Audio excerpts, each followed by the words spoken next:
Hello, I'm Jiang Kim. 서연아, And Sumin Lee, who will present AI narrative network functions and mathematics. Today, our content is CNN active function, loss function, gradient descent, backpropagation, and vanishing gradient problem. DNA stands for Deep Neural Network, which is an artificial neural network composed of multiple hidden layers between the input layer and the output layer. In deep neural network, structures per object identification models, each object can be represented in a hierarchical calculations of image-based elements. CNN was first introduced to process images more effectively by applying filtering techniques to artificial neural networks, and later a term of CNN currently used in deep learning was proposed. The basic concept of CNN is to automatically allow each element of the picture represented as a matrix to be learned to show data processing. CNN is configured to apply filtering techniques to the original image and then perform classification operations on the filtered images by adding a new layer called the compilation layer and the pooling layer before the fully connected layer as shown in figure 3. The compilation layer performs various functions such as pulling filtering techniques to the images, and the pooling layer reduces the size of the images by converting the local parts of the images into 1% scalar value. A compilation layer has as many pictures as the number of channels of the input image, and the output image of the compilation layer is created by applying a filter assigned to each channel. Images generated by CNN via nonlinear activity functions such as compilation layer and ReLU are entered into the pooling layer, and the pooling layer is primarily implemented based on mass pooling. The compilation layer is the most important component in CNN, and unlike the fully connected layer, maintains the shape of the input data. The three-dimensional image is received in the input layer as shown below, and the output is also outputted as three-dimensional data and transferred to the next layer. Because neurons in the compilation layer are only connected to pixels in the relation area of neurons in the compilation layer rather than other pixels in the input images as shown below, we focus on the low-level properties in the previous compilation layer and we combine them with high-level properties in the compilation layer.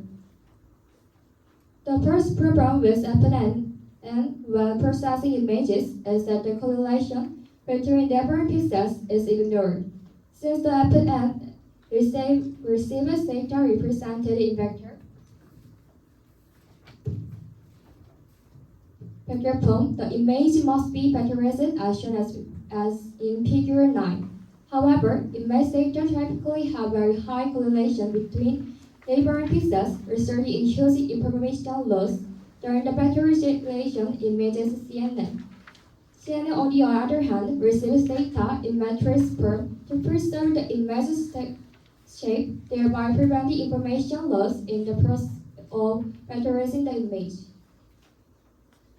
An active function is the natural network circuit that determines whether or not to send input values of one node to the next. Active functions are characterized mainly by non-linear functions because they reduce the meaning of dependent layers when linear functions are used. Active function types include step function, sigmoid function, hybrid tangent function, and ReLU. The next topic is the loss function. A loss function is a function that measures the difference between a given input data and the model's predicted results. The loss function measures how well the model performs during the learning and adjusts weights and biases to minimize errors. In addition, the loss function can be customized for different types of problems. This allows us to adapt the loss function to the problem for the best performance. The example is mean squared error. This means the mean of the square of the difference between the measured or predicted value and the value considered true. The closer you predict, the smaller the error value and the smaller the mean square error. The next topic is the gradient descent. The gradient descent is a method of finding a variable values with minimum values of functions by transforming variable values in the direction of lowering function values. Here is how to derive the gradient descent. First, find the least square error. The least square error is the least square of errors and can be summarized in the following way. Let's leave this expression number 1 and move on to the next process. You can first differentiate the equation we saw earlier with respect to b.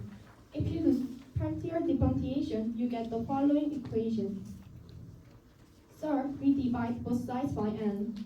So as you can see, we have an equation for b. Next, we are going to derive an equation for a.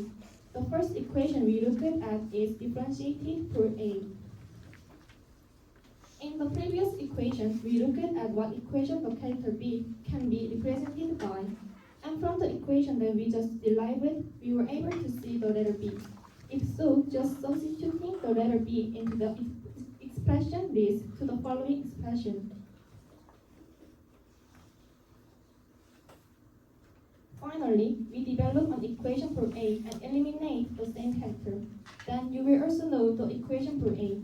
This is all about proving the slope descent method. So far, we have looked at the formula for inducing slope descent. So, what does the sign and magnitude of the slope mean? A positive slope means that the larger the x value, the larger the function value. A large slope also means that the position of x is far from the x-coordinate corresponding to the minimum maximum value. Gradient descent has the advantage of being easy to implement because it is a simple and intuitive algorithm. But there are definitely downsides to this descent method. The first drawback is step size. Step size is used to move variables in the slope descent method. If the step size is too large, the distance to travel once increases, so it may converge. On the other hand, if the step size is too small, it may not radiate, but disadvantage is that the speed decreases and the time it takes to derive is longer. The next disadvantage is local minimum. Graphs do not always have one extreme speed value. In this case, you may fall into the wrong place and fail to derive a global minimum. A similar example is a plateau phenomenon. As you can see in the picture below, the slope converges to zero and it stops no minimum at all the way. And the last disadvantage is the increase in the number of populations. The gradient descent has a limitation in that you have to calculate the slope one by one. Therefore, there is a disadvantage that a DNN with many nodes to calculate requires a large number of populations.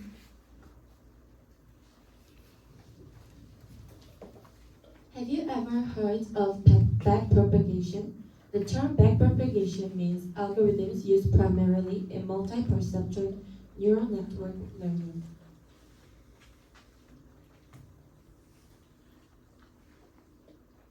It can be compared with the term forward propagation, which is used to calculate from the input layer to the output layer, then output the result.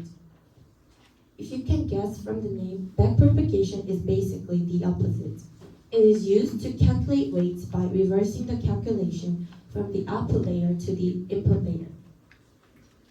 So how did backpropagation appear in algorithms? I'll explain a short background of the appearance. The traditional slope descent method updates weights using a slope, and updating all weights on multiple layers one by one requires a lot of computation and memory, which is very time-consuming in algorithms. So comes the advent of backpropagation to solve such problems. Let's take a look at the features. First, the initial weight values are given randomly, with each node being considered a perceptron. Then the out value is used in the calculation of the next layer, and the the last out becomes the output. This is the reason why the sigmoid function is used as the activation function in backpropagation. However, the method using gradients shows a vanishing gradient, which is a major problem in algorithms. So what exactly is the vanishing gradient problem? It is a phenomenon in which the gradient value becomes very small as you move away from the output layer during the backpropagation process. Please take a look at these two graphs of sigmoid and hyperbolic tangent function. As you can see, the differential graph of the sigmoid function shows the maximum slope of 0.25 and the minimum converges to 0. It has a value between 0 and 0.25, and since the slope is less than 1, the value becomes smaller as you multiply, with no change in the weight, and the error value does not decrease any further.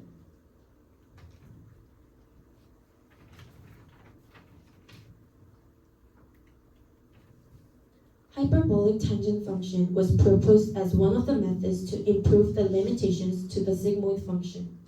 Unlike the sigmoid function, the hyperbolic tangent function doubles the range of output values so that the output values fall between the maximum and minimum. However, hyperbolic tangent function also has difficulty preventing the gradient loss problem because the gradient size decreases significantly as the value becomes smaller or larger. The ReLU function has been proposed as an activation function that solves the vanishing gradient problem. The ReLU function uses a new activation function, and it returns 0 if the output value is less than 0, and returns itself if the input value is greater than 0.